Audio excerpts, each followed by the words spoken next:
Мен хатуға түсе алмадым. Мен бұл адамдармен 4 жыл оқи аламын ба? Әуезовтің артына барып, Евразияда қыста туфлимен жүрген кездер. 2-3 ай өтті, мен сол кезде оқудан шығам. Тіпті бұл жақтан өзіме орта таба алмаймын деп те ойладым.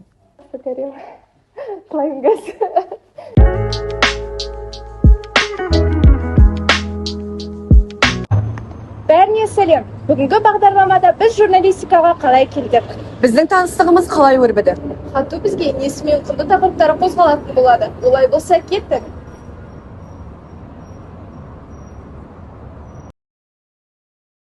Журналистика бұл мен үшін бала кездегі арманым. Мектеп табалдырығын аттағаннан бастап, менің қатарластарым өздеріне мамандық таңдаған болатын. Солардан қалыспайын деп, мен де өзіме мамандық таңдадым, және де менің таңдауым журналистика мамандығына түсті. Не үшін журналистика? Себебі журналистика бұл төртінші билік, бұл ақпарат таратушылар, көптеген газет, журнал, телевизор, телевидение бәрін қосқанда бұл жалпылай ала келе журналистика деп айтқым келеді. Неліктен хатуға түсуім? Бұл менің мектеп кезде 11 сыныпта оқыған кезіммен байланысты.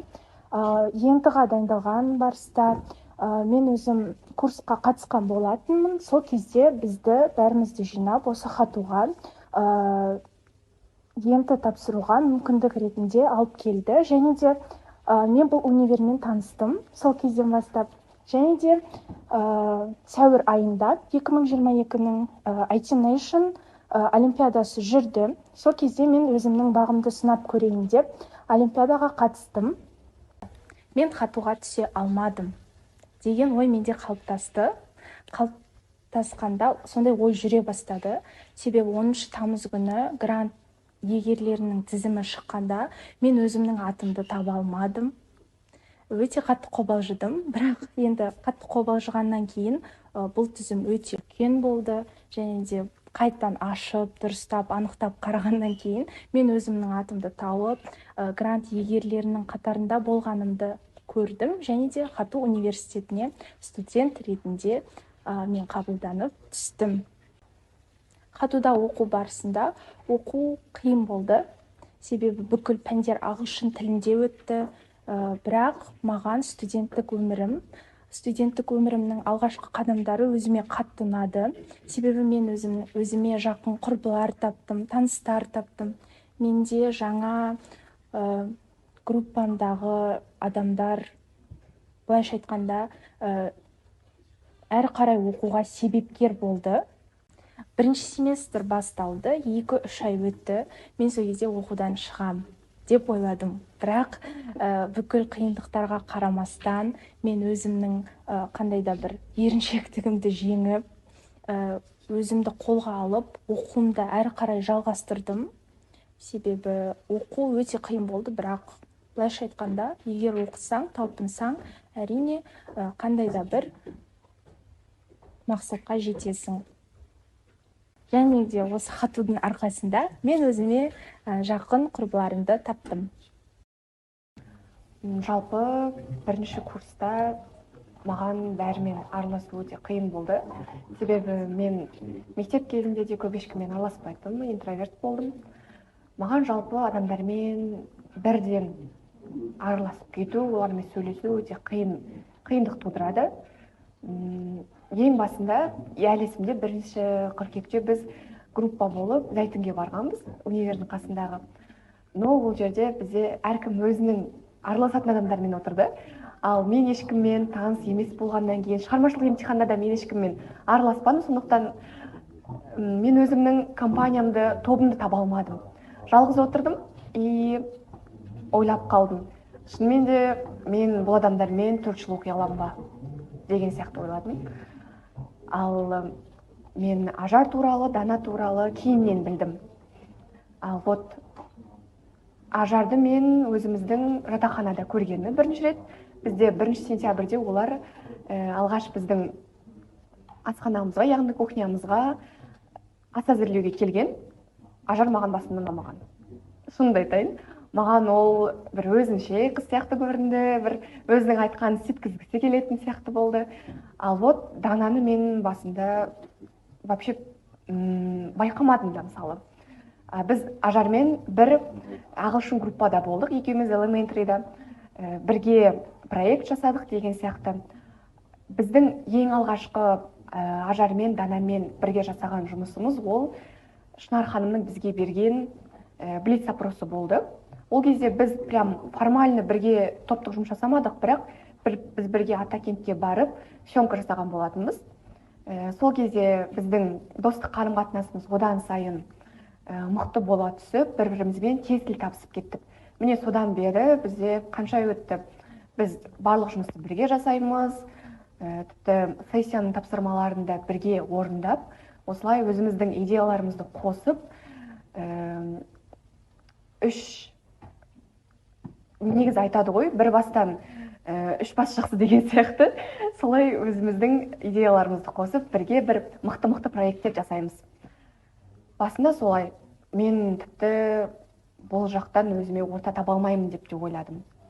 4 жыл бойы қалай оқимын деген сияқты басында ой болған, бірақ Ажар мен Данамен араласа келе, ол ойымнан айныдым. Өйткені өзімнің жақын адамдарым сияқты болып көрінді. Мен олармен аз уақыт ішінде аралассам да, олар маған, как будто мен оларды бір 10 жыл білетіндей сияқты көрінді. Маған олармен араласқан ұнайды, так как біздің вайбымыз бірдей, атмосферамыз бірдей. Бізге көбінесе біз айтамыз, информативный емес әңгімелер бізге ұнамайды.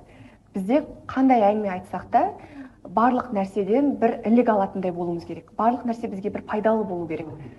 Вот, біздің достығымыз осылай басталып, әлде жалғасып жатыр. Шынымен де группаның ішінде осылай біз 3 қыз дос болып алдық. Бір жағынан қарасақ, ұрысқан кезімізде бір-бірімізді 3 басты айдаһар сияқты сезініп кетеміз. Алайда сессия, практика тапсырмаларын орындаған кезде Винкске ұқсап кетеміз. Енді Винкс дей алмаймын, себебі онда қыздар көбірек. Негізінен Хату бізге несімен құнды? Мен үшін Хату осы жақын достарымды тапқаныммен құнды да. Себебі мен кез келген жерде өзімнің зона комфортымды жасай аламын. Алайда егер де сол жерде менің зона комфортымды кеңейтуге ықпалдасатын адамдар болатын болса, Нұрсіне Нұр ғой негізінен. Мен өзімнің екі құрбымды өте қатты жақсы көремін, өте қатты бағалаймын. Және де біздің достығымызды негізінен отқа салса жанбайтын, суға салса батпайтын достық деп айтсақ болады. Себебі көптеген қиыншылықтарда да бірге болдық. Осы бір жыл ішінде Хату бізге көп нәрсе, көп практика бергенімен қатар өте көп уақытымызды енді алып жатыр. Түн ұйқымызды 4 бөліп, сол практиканың тапсырмасын орындаумен ары бері сандалып, түрлі каналдарға барып, олармен сөйлесудің де өзі, түсірілімге келісудің де өзі, Әуезовтің артына барып, Евразияда қыста туфлимен жүрген кездер, ондай кездер өте көп болды. Және де бұның өзі осы біздің журналистикаға апарар жолдағы ең үлкен тәжірибеміздің бастамасы ғана болып табылады. Және де Хатуға көп алғысымызды білдіреміз. Бізді табыстырған тек қана IT емес, бізді табыстырған біздің бағыт, біздің мамандық. Мүмкін бізді табыстырған IT болмаса да, біз кейін болашақта жақсы журналист болған кезімізде де біз табысып қалу ықтималдығымыз жоғары. Себебі біздің шынымен де қыздар айтып кеткендей, вайбымыз бірдей, біздің ойымыз көбінесе бір жерден шығады. Біздің жұмыла жасаған жұмысымыз сапалы шығады да. Мен олар жақсы көремін. Алдағы 3 жылда біз осы қыздармен бірге өте жақсы жұмыстарды, өте жақсы проектілерді сіздердің назарларыңызға ұсынатын боламыз. Және де Шынар ханым, Жанат ханым бізбен бірге алдағы оқуымыз біткенше бірге болады. Және де ол кісілердің тапсырмасын өте қуанады, өте құлшынысқа толы кейіпте жақсы сапалы жұмыстар өткізуге біз өте тырысатын боламыз. Және де көптеген осы бір жыл ішінде берген тәжірибелері үшін, өткізген лекциялар үшін өте көп рахмет. Хатуда тек қана достар ғана емес, біз өте жақсы мамандармен де таныстық. Бір семестр ғана келіп, және де одан кейін бізге ешқандай информация бере алмаған, немесе түсіндіре алмаған мұғалім жоқ.